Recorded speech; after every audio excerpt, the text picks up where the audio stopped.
dans l'idéologie des biais, on naturalise, on substantifie des biais, on est prêt à dire qu'il y en a 200, ou avec le progrès des sciences, on va peut-être en trouver 300, mais enfin, bon, on a cette espèce de fantasme d'avoir des choses qui seraient des réalités comme ça, substantielles, éternelles. Et puis, il s'agit surtout pas d'éradiquer ces biais. On considère qu'ils sont là pour toujours, définitivement. C'est notre nature, c'est les dysfonctionnements naturels de notre cerveau.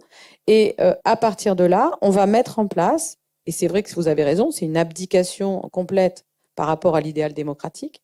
On va en prendre acte et on va considérer que les gouvernés, de toute façon, feront toujours les mauvais choix. Donc, il faut mettre en place les architectures de choix en amont de leurs actes par des techniques d'ingénierie sociale et en implémentant finalement toutes sortes de dispositifs discrets qui permettent que les choix soient les plus économiques possibles. Alors, bien sûr, c'est pour le bien des populations, c'est pour la sécurité, c'est pour l'écologie, c'est pour la santé, c'est toujours pour de bonnes raisons.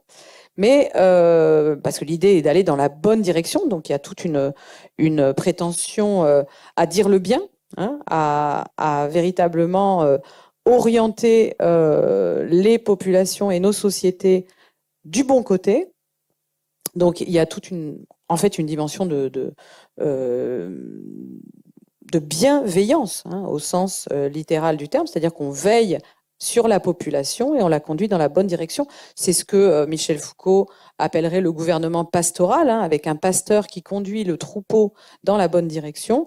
Et c'est ce que Kant a très bien décrit, Kant qui a été tant lu par Foucault, avec ses tuteurs de l'humanité qui pensent qu'il ne faut jamais laisser l'humanité toute seule, marcher toute seule, parce qu'elle ne sait pas marcher, mais il faut mener l'humanité dans la bonne direction parce qu'elle n'a pas encore la force, la capacité rationnelle d'être et la vertu pour être majeure.